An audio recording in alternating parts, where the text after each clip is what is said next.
Iftar Kitchen para sa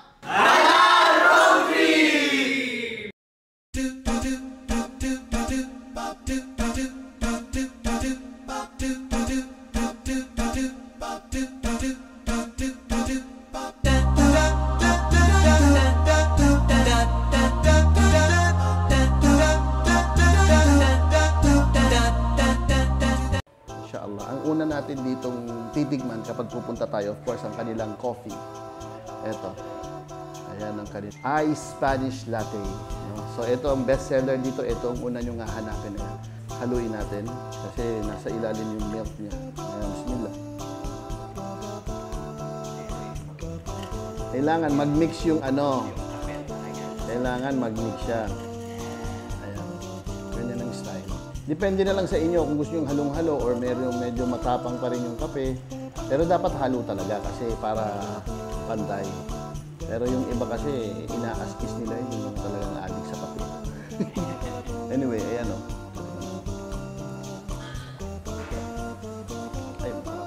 So ito po yung menu namin dito sa Iftar. May single order po kami which is 99 pesos and 119 pesos. Yung 99 pesos po namin, breast part. Tapos yung 119 po, juicy part po ng chicken which is leg and thigh po. So may double order din po kami. Good for 2 to 3 person na rin po yan. 199 and 239. Bale, 13 pieces of chicken, 3 cups of rice, and fruits na rin po. So dito naman tayo sa group order, 499 po yan. At saka may 599 dito. 33 pieces of chicken and 7 cup of rice. Welcome po kayo dito sa Iftar Kitchen, Muslim, non-Muslim. Pwede po dito lahat, family or mga magkakaibigan. Pwede po tayo dito. Masarap yung chicken, yum-yum. Siguro po, ang masasabi ko po dyan, i-share ko na lang po yung pangyayari kung paano po kami in-inspire ng Allah Subhanahu wa Ta'ala na buuin tong Iftar Kitchen. So, last Ramadan po, nag-join po kami sa maraming mga Iftar Drive. Marami po kaming nakita na maraming taong gustong magsadaka. And then marami din po mga youth na gusto mag-volunteer na magdala ng iftar sa mga iba't ibang lugar para makapaghatid ng pagkain. Ang nakita po naming kulang is yung parang isang restaurant o isang kitchen na paglulutuan ng iftar. Kasi nakita po namin yung mga nagpapasadaka, hindi nila alam saan nila ibibigay yung pera nila. Yun naman mga bata, hindi naman nila alam saan nila lulutuin. No? Meron pa nga isang time, nagluto sila sa bahay namin. Kaya nakita namin, why not gumawa tayo ng isang kitchen na pagdating ng Ramadan, dedicated po yun para sa gumawa ng iftar, para po sa mga brothers and sisters natin. Kaya ito po yung Iftar Kitchen. Iniimbitahan ko po kayo dito sa Iftar Kitchen. Dito lang po sa harap ng Centrali VXI. At meron po dito yung door 17 para po sa sister and door 18 po para sa brothers and family. For the foods, it's very affordable for its price, but it's worth it. Same din po. Ang food kaya affordable for a student like us. Masarap po yung food. Then, nag-offer din po sila ng drinks. Aside from drinks, may mga dessert din po. Then, as a Muslim, parang it's a good place para po sa amin. And then, pwede naman po mag-eat ang mga kapatid natin Christian kasi chicken din naman po. So, parang kumbaga, pwede siya sa lahat. So, sulit po. Then, visit na po. We highly recommend this Iftar Kitchen for everyone. Kasi there's a room for everyone, especially for our non-Muslim friends. So, we can band here and let's create a friendship here. Thank you. Okay, dito po sa Iftar Kitchen, ang una ma-expect po nila ay mura at masarap na pagkain. Yan po yung pinag-goal namin. Maidala natin, makapagpakain po tayo ng mas maraming tao, especially po sa mga brothers and sisters natin. No? So, ang ano rin po namin, simpleng pagkain, no? At affordable at yun nga, yung mga boneless natin na chicken. Pero ang pinaka ano po namin dito, gusto natin ding ipakita yung sunnah ng pamamaraan ng pagkain, which is ang pamamaraan ng Nabi Muhammad sallallahu alaihi wasallam. So yun po yung gusto nating introduce or i-revive sa mga brothers and sisters natin at ipakita sa mga Christian friends po natin. Assalamualaikum, alhamdulillah.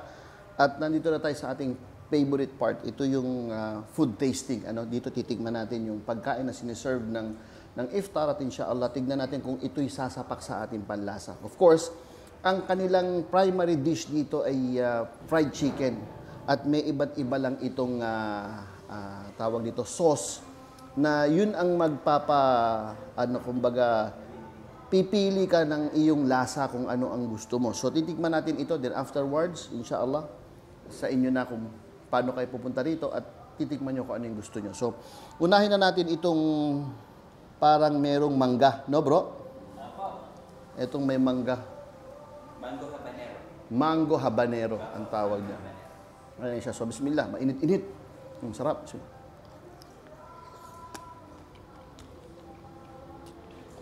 Sweet, no? Matamis siya.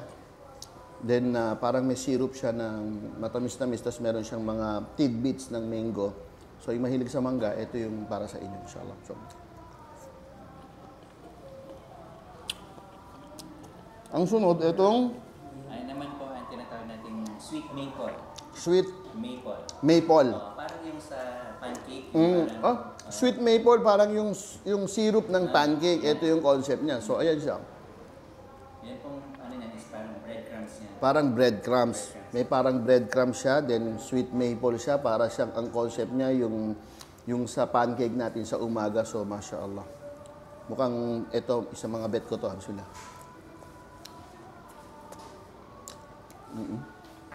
Isa to sa masarap.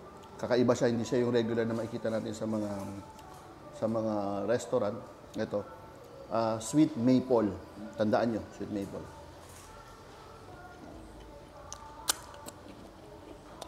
Ito, Yung salted egg. salted egg. Classic. Classic. Classic. Manala. Ito medyo ano na to. Hindi na to yung matamis. Traditional. Ano na siya, parang may pait na traditional, salted egg nga eh. Diba? Ayan, alhamdulillah.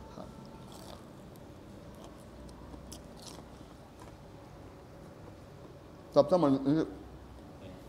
So, siguro nandito tayo sa, ito, Yan po naman po ay hickory barbecue. hickory. Hickory po. Smoky flavor siya. May mga sesame seed, tapos barbecue sauce. Yan, natin yun. Sarap. Lahat siya fried chicken na boneless. Crispy siya sa labas, medyo juicy sa loob. Tapos, saka lalagyan ng sauce. So, iba naman to. Barbecue. Barbecue naman. Diba? From sweet to salty to barbecue. Barbecue naman to. Lalas ko na to, medyo maanghang Lasa to. po yan. Pang matindihan na yan. Yan naman po ay soy garlic. Soy garlic. Yan talaga ay fried garlic po yung Meron siyang ano to, fried garlic, parang binudbura ng fried garlic, tapos soy garlic. Iba natin.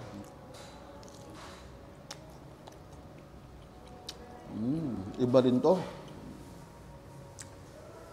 Iba rin to. Iba, hindi siya magkakaparehas. Matitikman mo, magkakaiba siya, magkakaiba.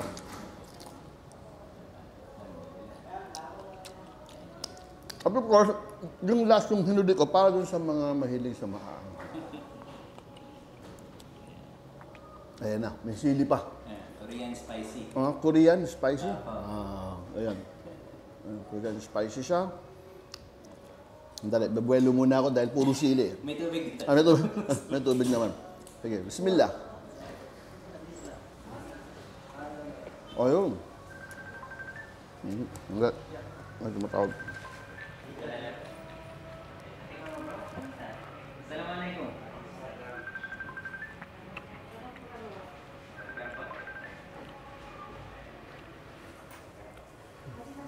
Etong spicy Korean, ito yung isa sa pasarap. Yung mahilig sa mga spicy, mahilig sa mga medyo hot, ito siya. Maanghang talaga siya dahil meron siyang sili na binudbod. No? Meron siyang sili binudbod. So, sa mahilig sa mga ito talaga kailangan. Yan.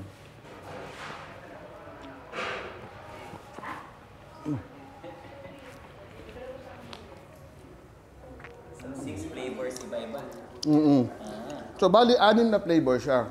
6 na flavor siya, ikaw bahalang pumili. At meron tong na-order na isang plato, na isang platter, at very, very affordable na para sa group na nandun lahat ng flavors. Meron siyang 6 na kanin, tas may fruits, then kanina nga, yung umorder kanina, nag-tinake out niya pa yung natira. I mean, yung serving dito, hindi katalo yung serving nila. Yung serving nila is marami, hindi nila tinipid. Pati yung mga sauce nila, hindi tipid. Group plate, no, na nandun na lahat, 499 siya. Kung 6 kayo, 7, tingin ko sapat ito eh. No? Kung 5, marami pa. Akong experience diri sa Iftar Kitchen kay lamig kayo ang mga pagkaon and worth it kaayo na atuan jud ninyo diri. Very unique ilahang mga foods and very welcome kaayo ang mga tao nila diri kay mga accommodating kaayo. O unta inyohang i-visit po diri ang Iftar Kitchen na tupangan sa Philcris Centrale lang o gina-invite na ko mga Muslim friends and mga Christians. Welcome kaayo diri. Okay, inshallah. At inshallah, sa nakikita ko po dito sa Iftar Kitchen, ay maka-inspire po tayo ng mga taong gusto magsadaka, ng mga volunteers na gusto maghatid ng iftar, at ng mga tao na gustong makapagpa-iftar nga din, no? Ang nakikita ko po dito, kung ma-replicate natin or magawa natin itong Iftar Kitchen sa iba-ibang lugar, like for example sa Davao, Cotabato, at sa iba-ibang, even Manila, Cebu, kung mas marami pa pong Iftar Kitchen, mas marami po tayong mapapakain ng mga tao. So yun po, parang... Assalamualaikum warahmatullahi wabarakatuh sa atong mga kaigsunan o mga kahigalaan din sa Kapan sa Davao.